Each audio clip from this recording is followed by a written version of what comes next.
It is a brand new day here at Pride FX. My name is Montivino Valentine. Welcome to the Pride FX movement. Here at Pride FX, we do strive in giving people premium services for free. Okay, so today we are still basically on the FX Code Market Structure 2.0 course, and this course has really helped a lot of people become much better at price action. We are still in the ranging markets, and we are speaking about time frames. In a recap, just to give you a small recap of about what we have done so far, we have spoken about support and resistance. We have spoken about support and resistance breakouts, and then we have spoken about time frames. So far under time frames, we know about the 15-minute time frame and how to use it with fundamental trading. Today I will be speaking about the 1 hour time frame. And the 1 hour time frame is basically just about the personality or how your day is scheduled, right? And so if you are someone who is very impatient and you don't like waiting for setups or for trades to occur, then this would be the best place for you to be. And what this needs you to have is basically free time, a lot of free time, where you are analyzing the markets and you are taking Forex as a full-time job or a full-time income, okay? And so this will help you if you are looking at the charts from the time you wake up until the time you have to go and sleep. And so that's what this is all about. The 1 hour time frame needs you to have a lot of time around your hands. It doesn't like people who are busy, because you might lose a lot of opportunities within the market. So the 1 hour time frame is for people who has that amount of time to constantly monitor trades. Every single time they're looking for opportunities in the market to take. Okay, so what we're going to do is just analyze. As you guys already know, we have been speaking about ranging markets. We have been speaking about support and resistance. We have been speaking about how to take your trades. We have been speaking about basically just ranging markets and how they break out, how they still in that range, and so forth. So what we're going to do is basically what we always do, and that's just to start off by looking at the rally of the run and where price has reversed. And so over here we can see price has reversed for a buy trend, and then eventually it stops over there. So what we can do is highlight that as a resistance, right? And so when you want to draw your resistance, it's so important that you know how to draw it, right?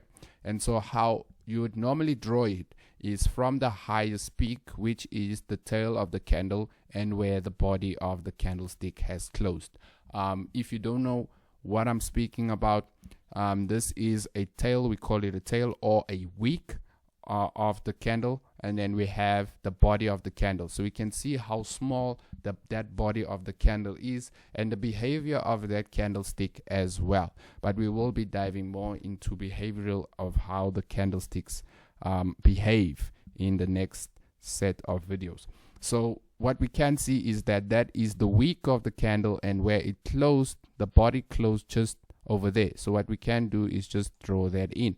So once you have that, you can highlight the zone, right? Just highlight it from where that wick has went to and where it started falling. So we're going to highlight that so that we know how far our resistance extends to, right? Because that's the market respecting that area from where it has started. And so what I normally do afterwards is just delete the lines, the horizontal lines that I have put on my chart, so that I don't confuse myself. It just looks much more neater. And that's the thing that I always look out for, is the neatness of what my chart looks like. Okay, and then we had the reversal to this point again. So what we can do is just highlight it. And like I said to you, if you don't know how to draw it, you start from the wick and you close on the end of the body, right, where the body has been established. So I'm just going to leave that like that, because that's where the end of the wick is. And so this is the information we have gathered for our range, right? So what is important for a range is when you take your entries, right? When you are taking your entries, it should be in this zone, right? It should be in the zone. That's your resistance. This is your support, right? So your entries should be in this areas, right? And so what you can also do is conduct how far you're going to take your trade. So for someone like me, I would like to take my trades at the halfway point of this block, right? Or at this support and resistance. So what I would normally do is put the line in just like that at the halfway point, and I would put my pending orders, or if I am around, I can just put in my trade, and then followed by where I would put my stop loss. So my stop loss, how I work with a stop loss is basically just to take the same thing like this, the same amount that I had over there for my trade like that, and just genuinely just move it over, right? Okay, so what I would have done was I would have put it over there just like that, and genuinely just drawn it over exactly the same amount that I'm having over here. So let me just extend it just like that. And what I would have done is at the halfway point of this as well, I would have had my stop loss in the middle, and then that's what I would have done. That's how I actually do take my stop losses, right? And so just not to confuse you, let me delete this as well on my chart. So we're just going to remove that. We're going to remove this as well. And obviously this line is just for entries, right? So there is a sell trade over there. It would have taken out my pending order and I would have started running trades. And over here as well, I'd have done the same thing. And like I said, that block over there might have put me over here. My stop loss would have been at a lower point than what we have there, so it would have been over there, right? And so then I have taken my buy trade over here. We can see it almost touched my stop loss, but then decided to reverse. Whenever the market comes out of your zone and goes back into your zone, it's an opportunity for you to take another trade. Always remember that when the market goes out and it's going back in, there is a formation that they are trying to occur within that area, and this is just a W pattern, but we will get into patterns soon. And so what these patterns do is just to help the market gain more momentum. Okay, and so here we can see that the market went up to this point. So now we're understanding that this point is also a serious point where the market doesn't want to break, right? So what we can do as well is just draw it in. So you can, like I said to you, you can draw it the way you would like. But for people that don't know how to draw support and resistance, I would always say start with the lines, look at where the wick ended up and where the body has closed.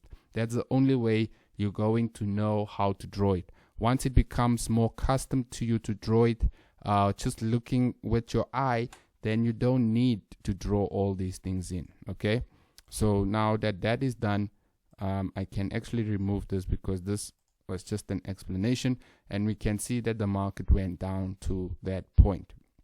Okay, so why I'm also using this is to leverage on my profits for the next time. Whenever I see a new reversal, I leverage from that resistance. If it is a act as support, then I also use it to my advantage. I normally plot these lines in to help me the next time I do see something happen in the same range that I want to obtain profits, right? And so here we can see that the market went back down to that point. Now remember, if you do not know how to trail stop, how to lock profits, then you would have ended up back in the zone, right? But if you know how to lock profits, once you have seen that the market is reversing, your pending order would have been taken out over here or over here, depending on how you trade. Okay, so for me, when I'm locking profits, I would normally move my horizontal line up and up and up. Eventually, if it does not touch my exit, at least I did take a decent amount, even though it didn't touch over there, right? So we came back into the zone, and like I said, whenever it exits your zone and goes back in, you can see there is multiple opportunities for you to take buy trades over there. And then we had another key reversal. So like I said to you, I genuinely like these opportunities. They are like opportunities for me to continuously take trades, right? So at that reversal, we had a buy over here, we had a buy over there, and then the market went back up, right? And at this rally, we can see that this resistance came back to this support, right? And so that's a sign for me to take another trade over there, right? Which is a retest. And then the market breaks through our mini resistance, that excess resistance over here. I would have taken another trade over there. And then we can see that the market goes to my exit area. I normally exit as soon as it touches in that area. Okay, so there we can see the market closed just below. So I would have taken that buy trade over there, and then obviously over there I would have closed my trades. But what you can also do is, here you had a trade, right? So what you do is you place your stop loss there when you are taking this entry. And so when the market moves up to this area, right, you are looking for that breakout, and then there's the breakout, there is the retest. So now you have another stop loss over there. So the entry that you have over here, you can move that stop loss to the entry you have taken over here, right? So now you have one trade that's in profit, that is locked, and you also have another trade that is actually running, right? So what I'm saying to you is that if the market decides to go down, you're actually just breaking even because of the trade you have taken there, right? And here we can see that doesn't occur. So we move up and we break through that as well. So what I would have done is just move my stop loss for this trade and this trade to this point, right?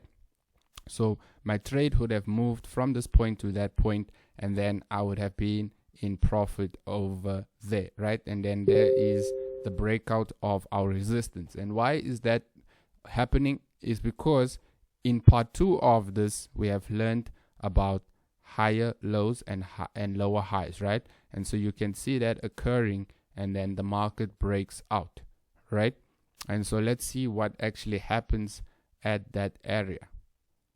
So now we can see that the market is in a new range. So all we're doing is we're extending what we have done before. So we can see there's a lot of retests as well as reversals in that. So that's how you would know. So just to update that as well, we can see that the market rallied up, came back down into our new support because this acted as resistance. And so what we can see is that the market bounced off that and continued up to this side and went back down, bounced into our resistance, our support, and then moved back up. Okay, so just continuously update your charts when you are trading, and remember that this is for 1 hour users. So the next video will be about 4 hours, and the next video will be about the daily. Have a wonderful day. Enjoy the rest of your week.